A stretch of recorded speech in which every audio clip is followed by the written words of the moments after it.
Welcome to a new special series called The Bathroom Break. That extra 10 minutes you either have to listen to marketing tips or use the bathroom or both. But I don't recommend both, but that's your choice. This collab is going to be super fun. We have Daniel Murray from the Marketing Millennials and me, Jay Schwedelson from the Do This Not That podcast and subjectline.com.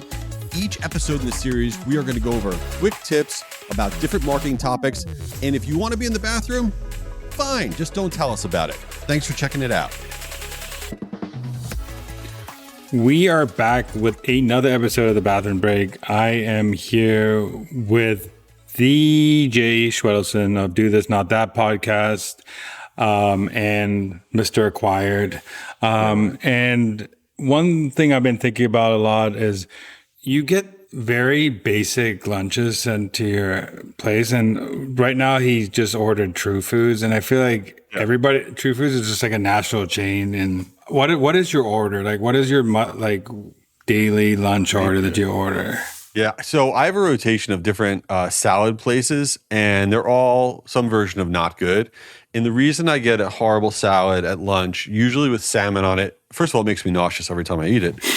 But then the other thing is, my theory is if I eat really healthy during the day, then I could eat a little bit unhealthier at night. But eating salmon in the middle of the day, when you have like a lot of stress and anxiety and you're mixing it with coffee, is so disgusting.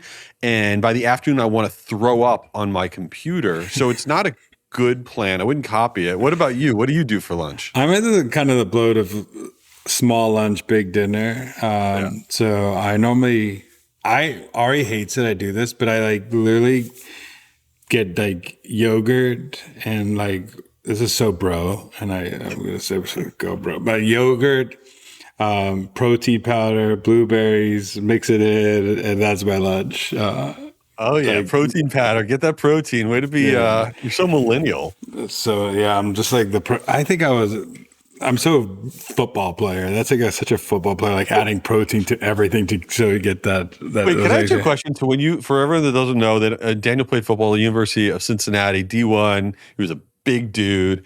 What did you have to eat on a daily basis to like maintain weight and stuff? Everything. But we had like unlimited swipes at our cafeteria. So I would go like 3, 4, 5 times a day. And then they have this in like D1 schools, they have a fridge, and we had a fridge and like a snack room. And they couldn't, I think at the time, the like NCAA laws is like you couldn't supply like lunch types. So they would have like bagels, but no peanut butter because I would consider it a lunch. And they would have but I would just down chocolate milk.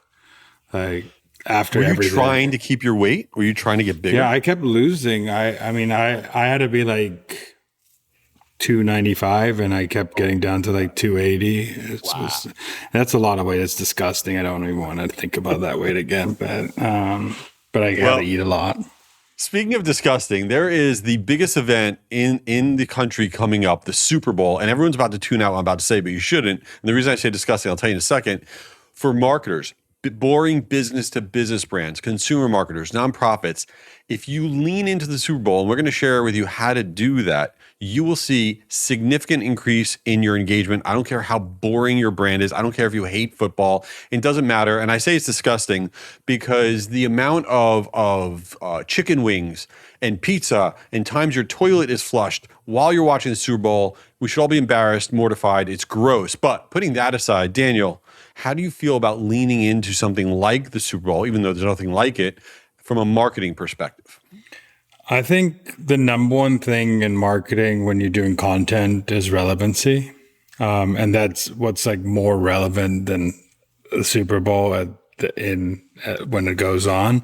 So what I think about it, and I'm going to send it from like a social content point of view. You have more data back things, but I like to be heavily involved so I can take trending meme templates, trending things that are happening to use it in my content to make my content more relevant. So if this team's in the Super Bowl or this performer did something funny and it could be clippable, or a fan did something, I'm always trying to figure out what's going on the internet. And the best place to look during a Super Bowl is like on X, because X, like everything is like live tweeted there. So if you want a trending thing that's happening for the week leading up to the Super Bowl and the Super Bowl and maybe the day after, things will be trending. So that's something I think about, is like, if you want to be relevant, you need to know what's happening. So be in the feed, knowing, and add those things, sprinkle it to your content, sprinkle into your social game. Yeah, and so what I would be thinking about is the week leading into the Super Bowl, and then 24 hours after. That is the period of time. Let's say you are a boring B2B brand, because consumer brands, they get it, right? At least you should get it. But for any kind of brand, there are certain words, for example, that if you put in the first word of the subject line of your emails, you will see an engagement lift. Example, if you use the phrase MVP, like most valuable player, MVP colon, who's the MVP of your HR solutions, right? If you use QB, like quarterback, who is the QB about sales process, right? If you have a football emoji in your subject line, if you have the champion emoji of the trophy emoji in your subject line, believe it or not, and you lean into it in the body copy, it doesn't matter how boring your brand is or how cool your brand is, you will see a significant lift in your open rates, your click-through rates, because this is what's on the mind of people. And then if you really want to get into it, which is I recommend, so that way you could kind of lean in, use a little bit of wild stats that are out there as part of whatever you're doing. You just look them up and it'll say, did you know 8 billion chicken wings get eaten at halftime? And also this, ... And then you open it up, you say something about your brand or whatever. Lean into this cultural moment, and this is how you win. I don't care if you don't like football. It doesn't matter. Everybody's involved with this thing. And I think another thing you do, like, carve out your ICP that are in the areas of where those teams are playing, and do certain targeted messaging to those type of things, or offers like, hey, the LA Rams are in the Super Bowl, like, here, like, book a demo and we'll send you food for your Super Bowl party, or something like that's pretty lame offer, but I'm thinking of the spot. But like an offer that is around like giving something for the Super Bowl and hyping up that they are fans, and like people like to know that you're part of that group, or they're in a group and they're very proud of being in the group. So, or like send them a hat, or say congrats, or things like that, and be hyper personalized with your content during that time.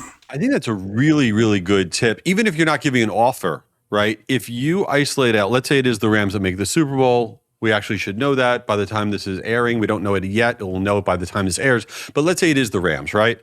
And now you have the LA area. There's always data that shows that the watch rate, the penetration in the local market for the Super Bowl is like 80% or something of all people watching TV, or something ridiculous.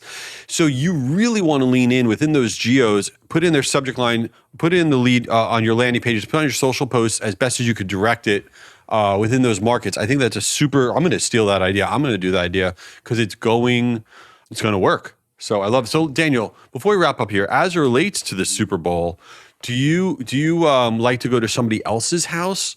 Or do you watch it in your own, or do you not care? Like, what is your vibe?